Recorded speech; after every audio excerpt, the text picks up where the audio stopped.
Some villains deserve to die, but not like this. Starting our list at number 10, we have Roman Bridger from Scream 3. Now, Roman was the mastermind behind the entire Ghostface legacy, Sidney's half-brother with serious mommy issues and a vendetta that spans decades. But here's where it gets brutal. After Sidney discovers the truth, Roman gets what every Ghostface killer gets, multiple stab wounds. But Roman, he just won't die. Sidney stabs him. He gets back up. She stabs him again. He keeps coming. It's like a horrific game of whack-a-mole. The painful part isn't just the stabbing, it's the psychological torture. Roman realizes his entire life's work, his grand revenge scheme, has failed. He's dying slowly, bleeding out, while watching everything he built crumble. The physical pain combined with the crushing realization that he's lost everything, that's a special kind of agony. What makes this even worse is that Roman was actually right about some things.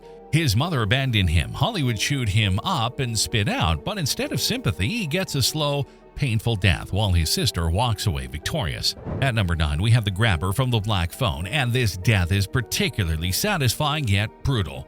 The Grabber, played by Ethan Hawke, is a child killer who's been terrorizing a small town, kidnapping kids and keeping them in his soundproof basement. He's methodical, calculating, and absolutely terrifying with his collection of creepy masks. But when Finney finally fights back, the Grabber's death is both poetic and agonizing. After being outsmarted by a 13-year-old kid, the Grabber gets his neck snapped by his own phone cord, the very tool he used to torment his victims. What makes this death so painful is the psychological aspect. The Grabber realizes he's been beaten by a child, something that completely destroys his sense of power and control. You can see the shock and disbelief in his eyes as he realizes his reign of terror is over. The physical death is quick, but the moments leading up to it are pure psychological torture. The Grabber goes from predator to prey in seconds, and the fear in his voice when he realizes Finney has outsmarted him is genuinely disturbing. The worst part, he dies knowing that all the children he killed are watching him fail. The ghosts of his victims get their revenge, and the Grabber dies with the knowledge that he's been defeated by the very people he thought were powerless. Number 8 brings us to Amber Freeman from the 2022 Scream reboot, and let me tell you, this death is absolutely brutal. Amber was one of the new Ghostface killers, obsessed with the stab movies and determined to create a requel with real victims. But when her plan falls apart, she gets one of the most painful deaths in the entire franchise. First, she gets shot multiple times by Gale Weathers, but that's not enough to kill her. She's still moving, still trying to attack. Then comes the real torture. She gets doused in hand sanitizer and set on fire. We're talking full-body flames while she's still conscious and screaming. What makes this particularly agonizing is that Amber genuinely believed she was creating something meaningful. In her twisted mind, she was making art, honoring the legacy of the original killers. So when she's literally burning alive, she's not just experiencing physical agony. She's watching her masterpiece crumble. The worst part, she survives the fire long enough to make one final attack, meaning she's endured that burning pain and still had enough consciousness left to feel the ultimate defeat when Sidney puts her down for good.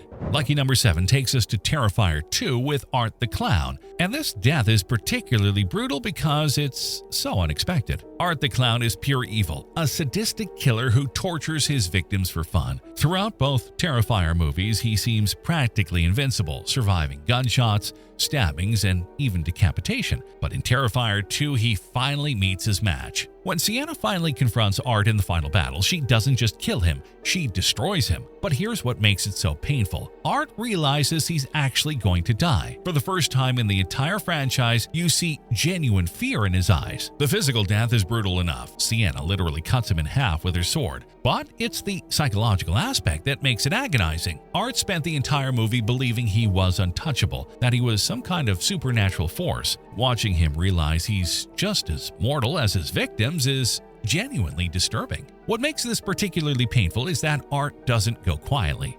He's screaming, clawing, desperately trying to survive. This creature who showed no mercy to anyone is begging for his life in his final moments. The worst part?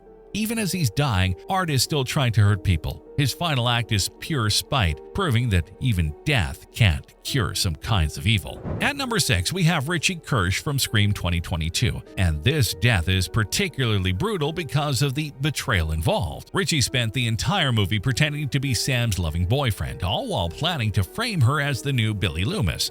When his plan is exposed, Sam doesn't just kill him, she makes it personal. First, she stabs him multiple times, but here's where it gets really painful. She tells him exactly why she's doing it. "I'm not my father," she says, right before slitting his throat, but that's not the end. The psychological torture is what makes this death so agonizing. Richie realizes that Sam knew about his plan, that she's been playing him just like he was playing her. The look of shock and betrayal on his face as he's bleeding out is genuinely heartbreaking. What makes it worse is that Richie actually seemed to develop real feelings for Sam during their relationship. So he's not just dying from physical wounds, he's dying from the realization that the one person he thought he could trust was his executioner all along. The final insult, Sam uses his own knife, the weapon he planned to kill her with, to end his life. That's poetic justice with a side of psychological torture. Number 5 brings us to the 2021 Candyman sequel, and this interpretation of the character's death is absolutely heartbreaking. This version of Candyman isn't just a monster, he's a victim of systemic racism and police brutality who's been transformed into an urban legend. When he's finally defeated, it's not through violence, but through understanding and acceptance. The painful part? Candyman doesn't want to be a monster. He's trapped in this cycle of violence and revenge, forced to kill when people say his name. His death is more like a release from eternal suffering. What makes it particularly agonizing is watching him remember his humanity in his final moments. You see flashes of who he used to be before the trauma transformed him into this vengeful spirit. It's not just a physical death, it's the death of a man who was already killed by injustice, now finally being allowed to rest. The relief mixed with the tragedy of what he could have been makes this death incredibly painful to witness. The 2021 version forces you to confront the real horror, that Candyman was created by society's cruelty, and his death is really just another victim of that same system. At number 4, we have Pennywise from It Chapter 2, and this death is brutal on multiple levels. When the Losers Club finally confronts It in its true form, Pennywise doesn't just die, he shrinks. Literally. As the kids overcome their fear and start bullying him back, this ancient cosmic entity becomes smaller and smaller, more pathetic with each insult. The physical transformation is disturbing enough, watching this terrifying clown become a weak, sniveling creature. But the psychological aspect is what makes it truly painful. Pennywise feeds on fear, and without it, he's nothing. What's particularly agonizing is that you can't see Pennywise's genuine terror as he realizes he's powerless. This creature that's existed for millions of years, that's terrorized countless victims, is reduced to begging for his life like a scared child. Bill Skarsgård's performance in these final moments is incredible. You can see the exact moment Pennywise realizes he's going to die, and the fear in his eyes is almost human. Almost. The losers literally crush his heart in their hands, but by that point, Pennywise is already dead inside, killed by his own fear. It's like watching a god become mortal and realize they're about to die. Number 3 takes us to the latest Scream movie with Quinn Bailey, and her death is absolutely savage. Quinn was one of the Ghostface killers in Scream 6, working with her father and brother to get revenge on Sam Carpenter. But when the final confrontation happens, Quinn gets one of the most brutal deaths in the entire franchise. What makes Quinn's death so painful is the family betrayal aspect. She watches her brother Ethan get killed first, then realizes her father's plan is falling apart. The psychological torture of watching your family's revenge plot crumble while you're fighting for your life is intense. But the physical death is what really gets you. Quinn gets stabbed multiple times, but she keeps fighting back. The determination mixed with the growing realization that she's going to die creates this horrible tension.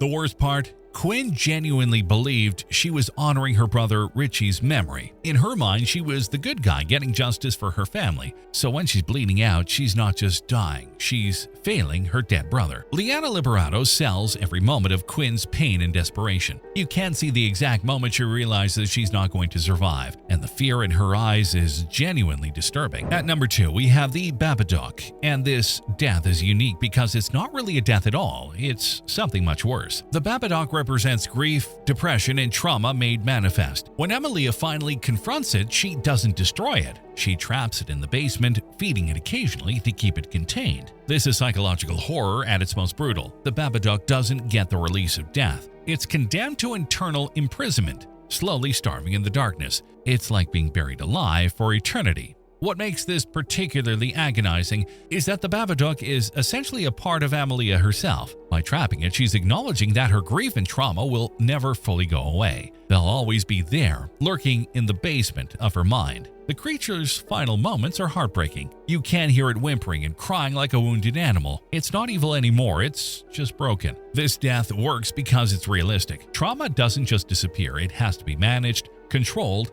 lived with. The Babadook's fate is a metaphor for how we deal with our darkest emotions. And at number 1, we have Christian from Midsommar, and this death is absolutely the most painful thing you'll ever see in horror. Christian isn't a traditional villain. He's just a terrible boyfriend. Selfish, dismissive, emotionally unavailable. But his death, it's beyond anything he deserved. The Harga cult sews Christian into a bear carcass and burns him alive as part of the ritual. But here's the kicker. He's been drugged with hallucinogens, so he's fully conscious and aware of what's happening, but completely unable to process it properly. Imagine being trapped inside a rotting animal carcass, unable to move, while people you trusted set you on fire. The claustrophobia alone would drive you insane, but add the drugs, the heat, the smoke, the realization that you're going to die in the most horrible way possible. What makes this even more brutal is that Christian sees Danny, his girlfriend, watching him burn. In his final moments, he realizes she's chosen the cult over him. The betrayal mixed with the physical agony creates a perfect storm of suffering.